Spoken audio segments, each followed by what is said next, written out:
In the early months of the Pacific War, the Japanese Empire moved like a tide no one believed could be stopped. Island after island fell: Guam, Wake, the Philippines, the Dutch East Indies. Radio Tokyo announced victory after victory, and in military headquarters across Asia, officers spoke confidently of a new era of dominance. They believed they had unlocked a truth the Western world had forgotten, that wars were won by speed, willpower, and relentless attack. Logistics, they said, belonged to nations too afraid to strike. This doctrine did not emerge by accident. It was the product of an army and navy forged in a culture that praised decisive battle above all else. Influenced by the legacy of the Russo-Japanese War and the rapid strikes in China, Japanese officers were trained to prioritize offensive shock over sustained operations.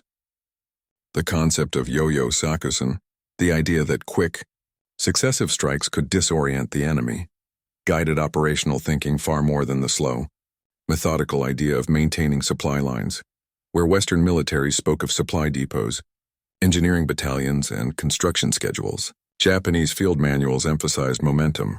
Advance and victory will follow became an unofficial creed.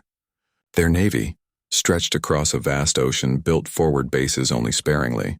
Their army carried limited engineering equipment, focusing instead on light infantry with high mobility. Fuel, ammunition, food, and even medical supplies were calculated with optimism rather than redundancy. It was assumed that enemy positions would fall quickly, that captured supplies would sustain the advance, and that engineering work could be done later, when victory was already secured. Early successes seemed to justify this belief. The initial U.S. defenses were thin, scattered, and unprepared for Japan's rapid push. On many islands, resistance collapsed before any prolonged logistical strain even had time to matter. Officers began to believe that infrastructure could be ignored, a luxury for armies without courage. Bushido, the warrior ethos, reinforced the mindset. Hardship was to be endured, not solved through engineering. Starvation and disease were seen as tests of devotion, not threats to operational capability, but beneath the surface, cracks were already forming. The Pacific was vast, far larger than the European fronts where most strategic theories had been developed. Supply ships faced long routes exposed to submarines and aircraft. Many islands lacked freshwater sources, had terrain nearly impossible to work with, and could not support even basic field hospitals without imported materials. Japanese units landed with glory in their eyes, but often with no long-term plan for food beyond what they could carry. Engineers were few, heavy machinery almost non-existent, and construction efforts relied largely on manual labor, often using conscripted local workers or prisoners. Meanwhile, intelligence reports began to note something unsettling. American forces did not attack with the same pattern. They secured beachheads differently. They brought bulldozers ashore alongside infantry.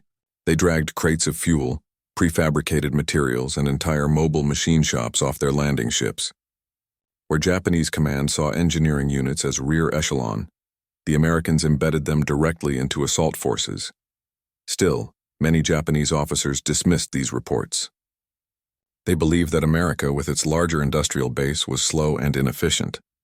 To them, the U.S. reliance on heavy machinery was a weakness, a sign that they could not endure hardship. Supply lines, engineering teams, airfield construction, all were seen as secondary to the purity of the offensive strike.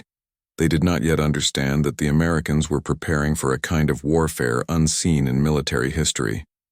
A war where airfields would be carved out of coral within days, turning every captured island into a forward launch point. A war where construction itself became a weapon. And as the Japanese continued their advance, convinced that spirit alone could sustain an empire, a quiet shift was beginning far across the ocean. Inside the U.S. Navy, where a new type of unit was being formed with a clear objective: land, build, and turn every beach into a base of power, while Japanese commanders placed faith in speed and spirit. Far across the Pacific, a different philosophy was being forged in the shipyards and naval bases of the United States. The American war machine was not built around the idea of a single decisive strike. It was built on endurance, on the belief that a war across oceans would not be won by charge and glory, but by fuel drums, supply convoys, and airstrips appearing almost as soon as boots hit the sand. In early 1942, as Japanese forces seemed unstoppable, the U.S. Navy made a pivotal decision. They needed a specialized force and not traditional combat troops and not civilian contractors, but a hybrid. A unit that could land under fire, fight if necessary, and immediately begin building the infrastructure needed to sustain forward operations. Men who could handle rifles in 1 hour and bulldozers the next. From this need, the Naval Construction Battalions were created, soon to be known across every island in the Pacific by a simpler, more iconic name, the Seabees. Unlike Japanese engineers, who were often support personnel with minimal combat status, the Seabees were trained as both builders and fighters. Their motto captured their dual identity clearly: we build, we fight. They were drawn from civilian trades: welders, machinists, electricians, quarry workers, surveyors. Men who, just months earlier, were laying foundations for factories or carving highways through American forests now found themselves loading onto troop ships, carrying both construction tools and automatic weapons. The average age of a Seabee was over 30, older than typical infantrymen. Many had already spent decades in skilled labor before enlisting. The U.S. command knew something the Japanese had not yet realized: domination over Pacific Islands would not come from flags planted on beaches. It would come from airfields, in a theater where every island was either too far or too small for major naval bases. The ability to rapidly construct runways meant the ability to strike deeper, faster, and with devastating air power. Without runways, victories were temporary. With them, every captured island became a permanent dagger pointed at the next. To achieve this, the Seabees were given resources unheard of in Japanese doctrine: bulldozers, graders, cranes, prefabricated metal planking, mobile concrete plants, portable fuel storage systems, equipment that Japanese officers believed could never be landed on hostile shores. But the Americans did not wait to secure an entire island before construction began. On numerous occasions, bulldozers rolled down landing ramps before the smoke of naval bombardment had cleared. Where the Japanese brought infantry and waited for the situation to stabilize before building, the Americans brought everything at once: infantry, fuel, airfield matting, anti-air guns, engineers, cranes, even refrigeration units for medical supplies. It was a moving city, designed not to survive but to expand. The concept behind it became known as the island hopping strategy. Rather than attempt to reclaim every Japanese-held island, the U.S. High Command aimed to leap across the Pacific, seizing specific strategic locations and transforming them into forward operating bases. For this to work, speed was everything. Each island had to be made operational, not just conquered, within days. This doctrine was what Japanese officers had not anticipated: engineering as a form of warfare. Reports from early engagements filtered back to Japanese headquarters. On Guadalcanal, the Americans landed, and within 96 hours, an airstrip began to take shape on ground Japanese soldiers believed unusable. On Tarawa, Seabees built a runway just hours after securing a perimeter, even as sniper fire cracked across the sand. On Saipan, construction teams operated under near-constant artillery harassment, continuing to lay steel matting while shells burst around them. For the Japanese, it was an alien type of war. For the Americans, it was the plan all along. And while one side celebrated early victories and believed momentum could win a war, the other was quietly laying the foundations, quite literally, for an advance that would not stop until Tokyo itself lay in reach. The psychological and tactical clash between these two doctrines would soon erupt on the islands where both forces met, not just in gunfire, but in the race to control the ground beneath their feet. Within the Japanese officer corps, there existed a near-religious belief in the power of momentum. The early war victories had shaped a dangerous certainty that aggression itself was a weapon powerful enough to overcome any material disadvantage. From academy training to field doctrine, officers were taught to strike fast, overwhelm enemy morale, and rely on spiritual resilience rather than industrial planning. Infrastructure was never prioritized. Heavy machinery was seen as a burden, a symbol of dependency. Supplies were expected to be captured from the enemy, not transported from secure depots. Even on islands with no fresh water and no natural resources, troops were expected to hold positions with minimal engineering support. Japanese combat diaries from Guadalcanal and New Guinea record soldiers, boiling muddy puddles for water, while American engineers constructed wells just beyond rifle range. This wasn't incompetence in the traditional sense. It was ideological blindness. Japanese strategy was locked in an outdated belief that wars were won in a single great battle. That victory was a moment, not a process. But the Pacific War was not one moment. It was a sequence of landings, fortifications, airfield construction, supply convoys, and long-term attrition. It demanded adaptation. Yet Japanese commanders continued to plan offensives as if logistics were shameful distractions. As American Seabees poured concrete and laid steel under fire, many Japanese commanders held meetings about morale and discipline, not fuel reserves or runway construction. They believed hardship was a test of honor. The Americans believed hardship was an engineering problem to be solved with machinery. Where one side embraced suffering, the other engineered past it. Angle 2. Engineering as warfare. The Seabees redefined combat roles to traditional military forces. Combat and construction were separate. Infantry secured ground, then engineers arrived to build. The Seabees shattered that sequence. They landed with rifles and heavy machinery. They fought with carbines at dawn and operated bulldozers by noon. Their presence turned every captured strip of beach into a living blueprint. Within hours of landing, they'd mark out runway sites with stakes and colored flags. Bulldozers roared forward, pushing crushed coral into level ground while naval gunfire still thundered inland. Mortar shells might fall, but the blades kept moving. If a machine was hit, another rolled forward. If fuel drums were struck by fire, they were replaced within minutes. Their priority was singular: get the runway operational. Because once a runway existed, the battlefield changed instantly. What had been an isolated island became a forward airbase, capable of launching fighters, bombers, reconnaissance planes, and supply aircraft. What had been a beachhead became a chain link in a long, unbroken line of American advance. Marines often said that once the Seabees landed, the island belonged to them. There was a dark humor among combat units. We just borrow the ground. The Seabees own it. And in a sense, it was true. Without airfields, a beachhead was a liability. With airfields, it became a spear point. Japanese soldiers dug into hills prepared to repel infantry. But they were not prepared to fight bulldozers backed by naval guns and engineering doctrine. They were prepared for direct assaults, for bayonet charges, for infantry advancing through jungle. They were not prepared for a war where runways were built faster than they could counterattack.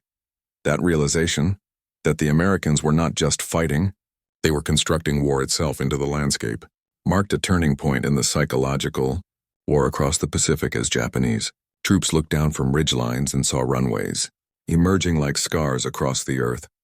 A new fear set in, not of defeat in combat, but of being outbuilt. Every island in the Pacific was a world of extremes. The sun burned relentlessly. Jungle humidity soaked uniforms until they clung like wet sandbags. Malaria, dysentery, and typhus stalked the trenches more consistently than enemy gunfire. Japanese and American troops suffered, but how each army responded to suffering revealed two entirely different philosophies of war. For Japanese soldiers, hardship was expected. Rations ran thin within weeks. Ammunition was counted per man, not per campaign. Many soldiers went barefoot after their boots rotted in jungle mud. Letters recovered after battles speak of men boiling grass to eat, of officers rationing rice to mere mouthfuls per day, of wounded soldiers given only water and a cloth bandage. No morphine, no evacuation plan. Meanwhile, on the same islands, Seabees and Marines established field kitchens, portable desalination units, ice-cooled medical tents, and field hospitals supplied by constant logistical chains. Their conditions were still harsh.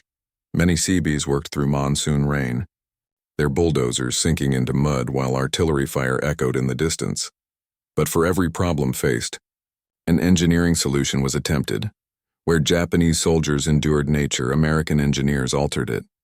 They carved roads into sheer cliffs, cut drainage channels through swamps, installed portable lighting for night construction, and even built makeshift movie projection areas to maintain morale.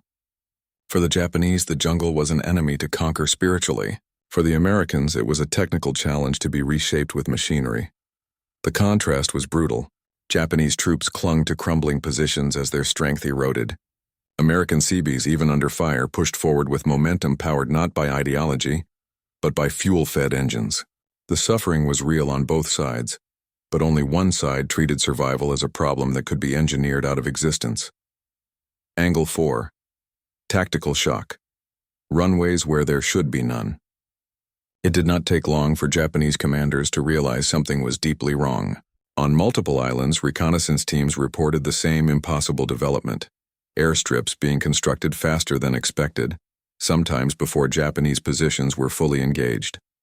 On Guadalcanal, Japanese troops assumed they had time to regroup before American forces could establish permanent positions. Yet within 4 days, Henderson Field began to take shape. The Japanese launched desperate night assaults but found that by daylight, American fighters were already operating from the runway. At Tarawa, officers believed the coral atoll terrain made runway construction nearly impossible. Yet Seabees, using crushed coral and steel matting known as Marston mat, built a functional aircraft strip almost immediately after Marine forces secured a narrow foothold. Captured Japanese reports later described the moment bluntly. "We did not expect them to build so quickly. Planes should not have been able to land so soon." And then came Saipan, where the shock was psychological as much as strategic. As Japanese artillery rained down, bulldozers kept moving. Shells would hit machinery, and still someone would climb in and push forward. To Japanese observers, it looked less like construction and more like something relentless. Mechanical, as if American resolve was not human, but industrial. The idea of logistics as a weapon was alien to a doctrine built around heroic sacrifice. Japanese counterattacks were timed based on assumptions from earlier wars, that the enemy would need weeks to establish infrastructure. But here airfields were operational in days. Air power arrived sooner than expected. Bombers flew missions before the battle was even decided. Positions that Japanese soldiers had marched weeks to reinforce were obliterated in minutes by aircraft that should not have been there yet. It was not just defeat on the battlefield. It was defeat in the realm of time itself. The morning sky over Saipan was a low sheet of gray when the first American landing craft surged toward the shoreline. Naval guns thundered from offshore battleships, sending columns of earth and coral skyward as Japanese defenses erupted under bombardment. But behind the wave of Marines, another kind of force waited aboard the transports, not infantry but bulldozers, graders, and steel matting stacked in perfect sequence. The Seabees were not scheduled to wait until the island was secure. Their orders were different. Land. Build immediately. Expect resistance. As the first boots hit the sand, shots cracked from the tree line. Japanese machine guns poured fire into the landing zone, cutting through water and men alike. Marines pressed forward, returning fire and establishing a perimeter. Meanwhile, in the chaos, a ramp dropped, and a Caterpillar D7 bulldozer roared onto the beach, its engine growling over the noise of battle. Japanese gunners paused, stunned. For a brief moment, they hesitated, confused at the sight of heavy machinery advancing through gunfire. Marines formed a protective arc around the Seabees as they began marking ground for the airstrip. Stakes were hammered into sand while bullets snapped through the air. A grader followed, dragging coral aside. Coral dust mixed with gun smoke. Men worked without cover, bent over survey tools even as shrapnel tore through the air. To witnesses, it appeared less like construction and more like a desperate race against an enemy they couldn't see, but the real enemy was time. Because the Japanese command believed they still had days before American aircraft could land. They planned a counteroffensive for nightfall, expecting the Americans to still be unloading and securing supplies. But the Americans weren't just unloading supplies. They were building the base that would support those supplies for the rest of the campaign. In Japanese field headquarters, officers argued over reports. Scouts claimed that bulldozers were already clearing ground. Senior engineers said it was impossible, that no army could establish a functional runway so soon. Reports were dismissed, believing they were misidentifications of landing craft tracks or trench works. But they were wrong. By midday, the shape of a runway had already emerged, a scar across the earth, unmistakable in its geometry. Throughout the day, Marines battled to hold a defensive ring as Seabees expanded the airfield footprint. The closer Japanese forces pushed, the more frantically American engineers worked. Fuel drums were rolled forward. Prefabricated Marston mat sheets, metal planks designed to lock together, were dragged across the coral. Each sheet rang like a bell as hammers drove them into position. Every clang echoed across the battlefield. Mortars fell. Men were hit. The construction did not stop. One radio operator pinned behind a dune later remarked in a field report, "They worked like they were deaf to everything but their orders." It didn't matter who fell, another man picked up the tools. Offshore, a message flashed from a carrier group. First air unit standing by for landing. Status required. The Seabees had hours, not days. They pushed machinery faster. Engines overheated. Tools failed. Men stripped off shirts soaked with sweat and blood and kept laying steel. As night approached, Japanese troops prepared to launch a banzai attack. They believed the Americans had not yet secured their foothold. They believed the airfield was far from operational. But just before dusk, on that half-finished strip of steel and coral, the distinct whine of an approaching engine rose from the horizon. A single F-4F Wildcat fighter appeared overhead, circling once like a hawk assessing the field. Marines cheered. Japanese observers stood frozen in disbelief. The runway was not finished. It didn't matter. The plane landed in a cloud of coral dust and rolling sparks, the first of many, and in that moment, everything changed. The arrival of that first American aircraft on the unfinished runway sent a ripple of disbelief through the Japanese ranks. On every map in their command posts, timelines projected that no airfield could be operational for at least a week. Yet now, with only a rough strip of steel mat and leveled coral, the U.S. had just proven those calculations obsolete. Inside Japanese command bunkers, heated arguments broke out. Some officers believed the landing was a bluff, that the strip was too unstable to support continuous operations. Others, especially frontline observers, insisted this meant the Americans were fighting a different kind of war, one where territory was not just taken, but immediately transformed. Ultimately, it led to a desperate decision. They would counterattack that very night, aiming to crush the airfield before it became a fortress. As darkness fell, the jungle came alive with movement. Hundreds of Japanese soldiers, many low on ammunition and food, prepared for one of the largest banzai charges attempted in the Central Pacific. They moved in silence, bayonets fixed, expecting to find an unprepared engineering camp. But the Seabees were not like traditional rear-line engineers. Machine gun nests had been set around their work zone. Fuel drums were positioned to double as improvised barricades. The unfinished airstrip itself had become a defensive line, a strip of hard, open ground with clear fire lanes on both sides. The battlefield had been reshaped in less than a day, not just for landing aircraft, but to channel attacks into fatal approaches. When the Japanese charged, the night exploded in gunfire, flares arcing into the sky and lighting the ground in harsh, flickering light.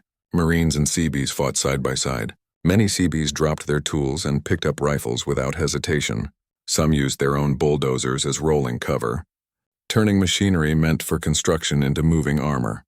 The Japanese expected chaos in but found organization, supply caches, fixed gun positions, and worst of all, air support. As the banzai attack reached its fiercest point, the sky roared again. That same Wildcat that had landed earlier took off under fire, its wheels kicking up sparks across the metal planking. Moments later, it swooped over the Japanese charge, strafing with .50 caliber gunfire. More aircraft began to land in quick succession, some barely able to stop before the end of the strip, others firing as they taxied. For the first time, Japanese ground troops faced air support launched from an island they were still fighting to control. It was a moment of brutal clarity. The battlefield was no longer just a struggle over position, it was a race against infrastructure. Every hour that passed made the American presence more permanent. Runways meant resupply. Resupply meant artillery, tanks, medical units, fresh troops, all delivered faster than Japanese forces could adapt or respond. By dawn, the attack had failed. The airfield, battered and blackened from mortar impacts, remained intact. Seabees were already repairing damage as Marines dragged away bodies and reloaded weapons. The first American bombers, TBF Avengers, began landing shortly after sunrise. Within 36 hours of the initial landing, the island had become a functioning U.S. air base. Japanese officers, watching exhausted survivors return, realized the truth with chilling certainty. They were not just losing ground. They were losing time. That single airstrip symbolized a shift in the Pacific War. No longer was the ocean a barrier. With every new runway, it became a ladder, reaching steadily toward Japan itself. And for the first time, Japanese command began to understand that their doctrine, forged in past wars of rapid conquest, was now being ground down by an enemy that built war like an assembly line. The arrival of that first American aircraft on the unfinished runway sent a ripple of disbelief through the Japanese ranks. On every map in their command posts, timelines projected that no airfield could be operational for at least a week. Yet now, with only a rough strip of steel mat and leveled coral, the U.S. had just proven those calculations obsolete.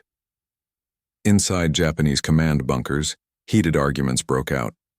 Some officers believed the landing was a bluff, that the strip was too unstable to support continuous operations. Others, especially frontline observers, insisted this meant the Americans were fighting a different kind of war, one where territory was not just taken, but immediately transformed. Ultimately, it led to a desperate decision. They would counterattack that very night, aiming to crush the airfield before it became a fortress. As darkness fell, the jungle came alive with movement. Hundreds of Japanese soldiers, many low on ammunition and food, prepared for one of the largest banzai charges attempted in the Central Pacific.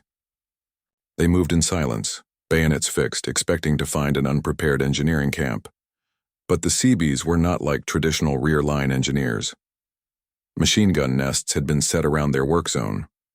Fuel drums were positioned to double as improvised barricades.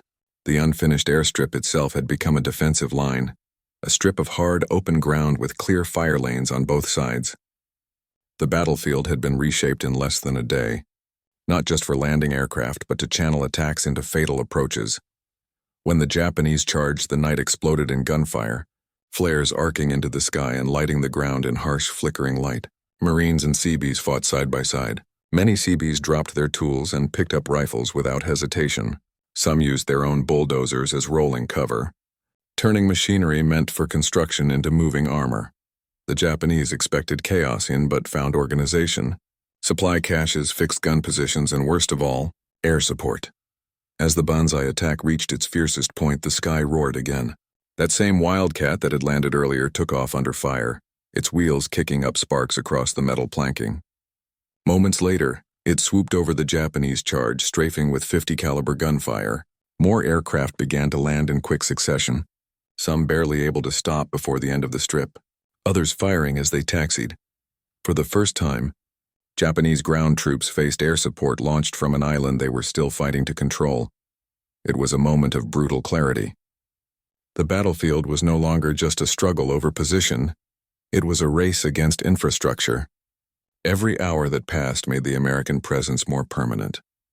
Runways meant resupply. Resupply meant artillery, tanks, medical units, fresh troops, all delivered faster than Japanese forces could adapt or respond. By dawn, the attack had failed. The airfield, battered and blackened from mortar impacts, remained intact. Seabees were already repairing damage as Marines dragged away bodies and reloaded weapons. The first American bombers, TBF Avengers, began landing shortly after sunrise. Within 36 hours of the initial landing, the island had become a functioning U.S. air base. Japanese officers, watching exhausted survivors return, realized the truth with chilling certainty. They were not just losing ground. They were losing time. That single airstrip symbolized a shift in the Pacific War. No longer was the ocean a barrier. With every new runway, it became a ladder, reaching steadily toward Japan itself. And for the first time, Japanese command began to understand that their doctrine, forged in past wars of rapid conquest, was now being ground down by an enemy that built war like an assembly line. The island battles that followed would only deepen this divide, and the cost of ignoring logistics would soon become catastrophic. The first reports arriving at Imperial General headquarters in Tokyo were dismissed as exaggerations. Field intelligence claimed that American engineers were turning bare coral into fully operational airstrips within a week. Some reports even mentioned aircraft landing on freshly laid runways, while Japanese observers were still calculating when construction might begin. Such claims contradicted every expectation drilled into Japanese staff planning.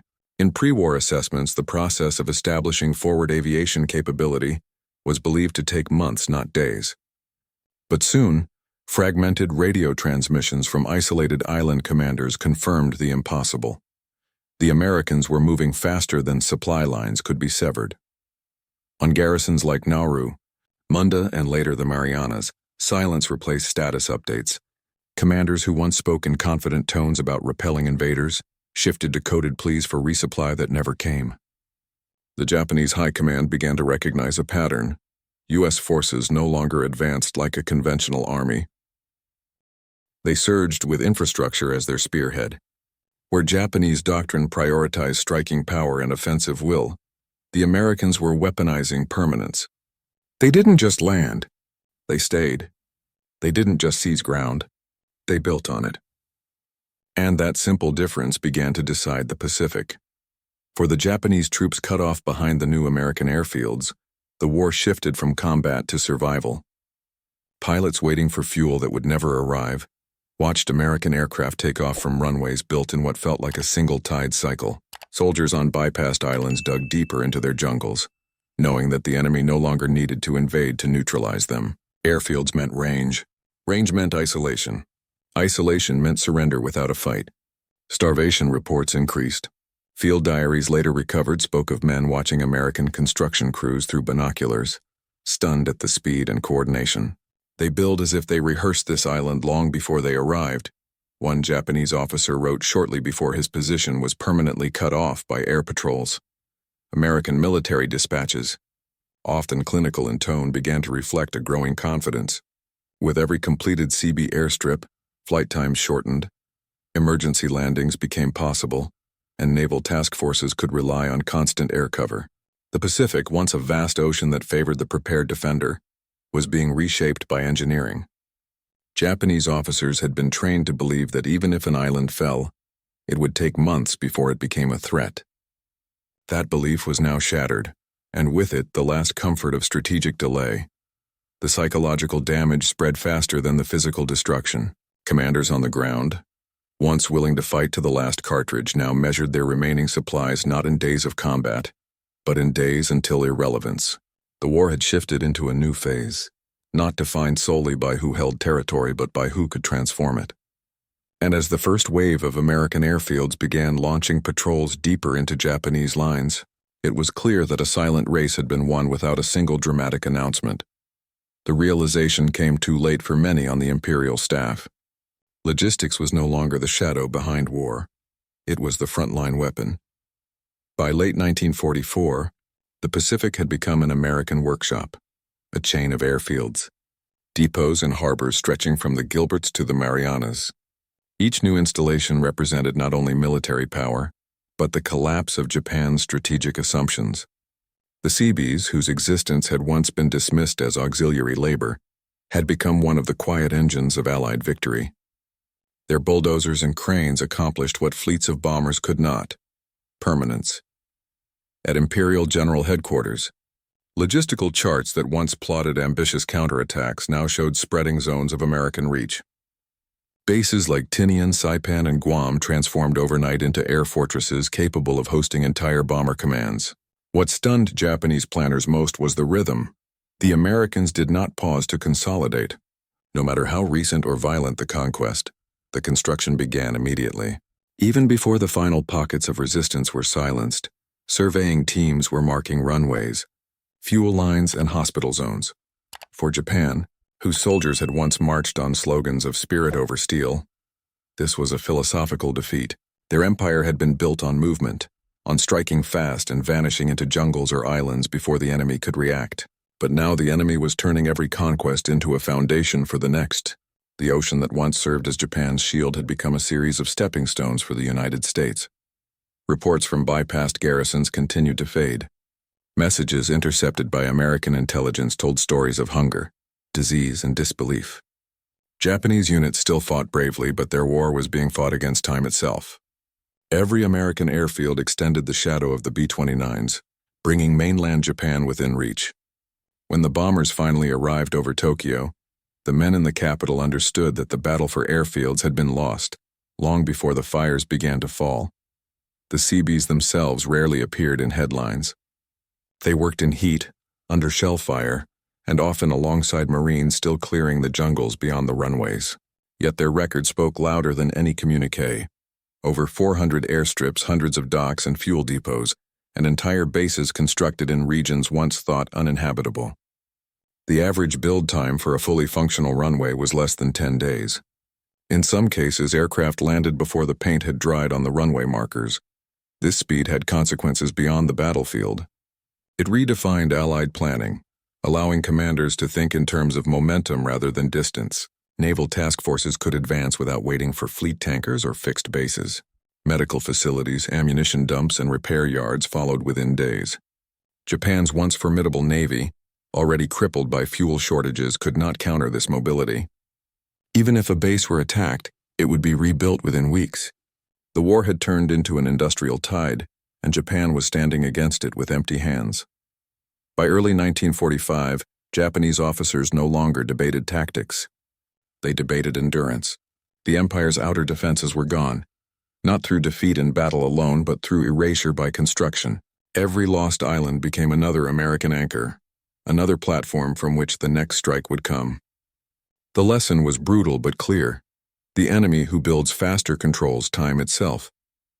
And as American bombers began their final approach toward the home islands, the echo of diesel engines and construction hammers across the Pacific told a story no propaganda could silence.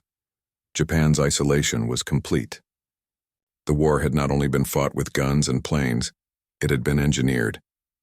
In the end, the Pacific War was not only a clash of fleets and infantry, but a contest between two visions of warfare.